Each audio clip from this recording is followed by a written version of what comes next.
आज भंडारी पोखरी मालदा जगन्नाथ बणिक संघ पक्षर आयोजित गजलक्ष्मी पूजा और बैतरणी महोत्सवर सांस्कृतिक मंच रे पंचम दिन में मुख्य अतिथि भाव में श्रीजुक्त बद्री नारायण धल, समाजसेवी श्रीधर भाई, अवसरप्राप्त अध्यापक खियो सामल, भूमिकन्या महिला संगठन सभानेत्री संयुक्ता बल, कंठशिल्पी शशिकला मिश्र, नारी नेत्री राजलक्ष्मी गोस्वामी, बजार कमिटीर वरिष्ठ सदस्य देवाशीष पंडा, युवनेता अजय राउत, आयोजक बाबाजी नना प्रमुख उपस्थित थिले।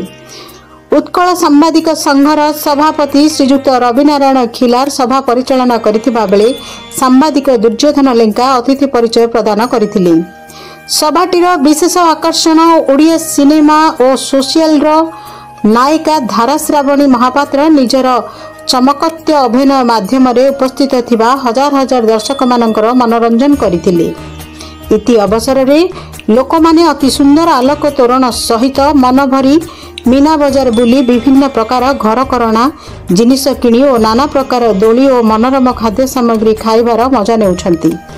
भद्रक धामनगर संजय कुमार सेठी रिपोर्ट द पब्लिक ओडिशा। जदि आपण मानकु आम वीडियो भल लगी थाए ताहले आम चैनल को लाइक, शेयर और सब्सक्राइब करने को भूलिबेनी।